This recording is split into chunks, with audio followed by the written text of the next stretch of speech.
ग्रामस्थांना आणि इथल्या कार्यकर्त्यांना टेन्शन घेऊ नका. तुमच्या मनातल्या साऱ्या भावना मला कळताय. फक्त आपल्या कार्यक्रमात गडबड गोंधळ नकोय. कारण ही गर्दी भाड्याने आणलेली नाही, तर ही गर्दी साहेबांवर प्रेम करून आलेली आहे. नाहीतर बाकीच्यांना वाटायचं ही बाहेरची गर्दी होती म्हणून कार्यक्रमात गोंधळ होता. असं वाटायला नको. आता सगळ्यांची नावं घेणं गरजेचं आहे, पण वेळ खूप कमी आहे. त्यामुळे सर्व मान्यवर आणि सर्व सेलिब्रिटी महाराष्ट्राचं वातावरण आलंय, नांदेडचं वातावरण मिक्स झालंय. आता विचार करा, आईला नगरचं वातावरण त्याच्यात मिक्स झालंय. मग आता पुरा तर होणारच विजय का. आणि सगळ्यात महत्वाचं, आज सगळे म्हणतात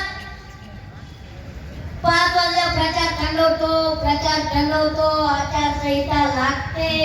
पण मी तर मात्र म्हणेन आता खरा साहेबांचा प्रचार चालू झाला. आणि अजून एक उदाहरण सांगतोय. बरेच जण आले मला म्हणत होते माणसांची ऊन लय लागते. पण आज मुद्दाम तुम्हाला उन्हात सभा घेतलेली आहे का माहिती का? जर आपण 2 तासात उन्हात बसलोय तर चटका लागतोय. जर आपण योग्य उमेदवाराचं बटन नाही दाबलं, रत्नाकर कुठे साहेबांचं बटन नाही दाबलं, तर 5 वर्ष तुम्हाला उन्हाची आणि विकासाची झळ सोसावं लागेल. त्यामुळे सभेचं रिझन आहे. आणि आज तुम्ही सर्वजण लाखो जण साहेबांवरती प्रेम करून आलात. मला सांगा साहेबांचं नाव काय आहे? रत्नाकर कुठे साहेब. मग मला सांगा एका जिल्ह्यात एका तालुक्यात एकच रत्न असतो, एकच रत्न असतो. बाकी कोण असतात हे मी सांगत नाही. समजणं वालों को इशारा खाते हे रत्नाकर कुठे साहेब म्हणजे रत्न आहे. पण त्या रत्नाचं तुम्हाला काय करायचंय हे तुमच्या हातात आहे. आता अजून एक रिझन सांगतो. आताचे विद्यमान मुख्यमंत्री कोण होते? एकनाथ. काय बिझनेस होता त्यांचा? धंदा काय होता? रिक्षा चालक होते. मग मला सांगा गंगाखेड वासियांनो, आपला आमदार रिक्षावाला माणूस का नाही आमदार बनू शकत? आपला माणूस का नाही रिक्षा चालवू शकत? जर मुख्यमंत्री आपले झाले, रिक्षावाले असतील, सर्वसामान्य माणसांची काळजी घेणार असेल, तर आपले रत्नाकर कुठे साहेब त्यांचं चिन्ह काय आहे? Auto rickshaw.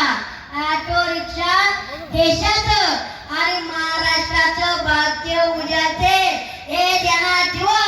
आणि एक सांगतो, आपण सर्व ग्रामीण भागाचे 4 व्हीलरने गेलो विकास करतो का रिक्षाने गेलो विकास करतो? तुम्ही सांगा, जर एसीच्या गाडीने जाऊन विकास बघितला, पण रिक्षाने जर धक्के खात गेला तर जनतेपर्यंत रिक्षा जाईल का 4 व्हीलर? शेतकऱ्याच्या बांधावर रिक्षा जाते का 4 व्हीलर? शेतकरी मजूर कामगार रिक्षाने येतो का 4 चाकीने 4 व्हीलरने? कामगार कशाने येतो? मग आपला विचार काय आहे?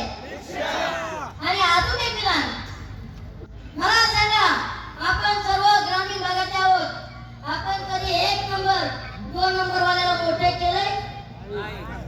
आपल्याकडे 1 नंबर आणि 2 नंबर मार्केट मध्ये कधी चालत नाही, कधी चालत नाही.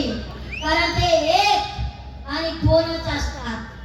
पण 3 नंबर हे वाटतो सर्वसामान्य माणसाचा, त्या घरातल्या लोकांचा, त्या शेतकऱ्यांचा हे आहे.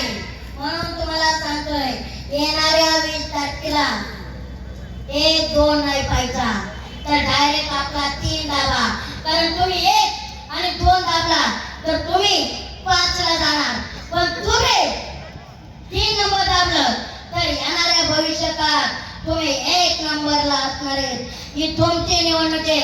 आज रत्नाकर मुठे साहेबांची निवडणूक नाही, ही जनतेची निवडणूक आहे आणि तुमची निवडणूक आहे. आज जनशक्ती विरुद्ध जनशक्ती आहे हे ध्यानात ठेवा.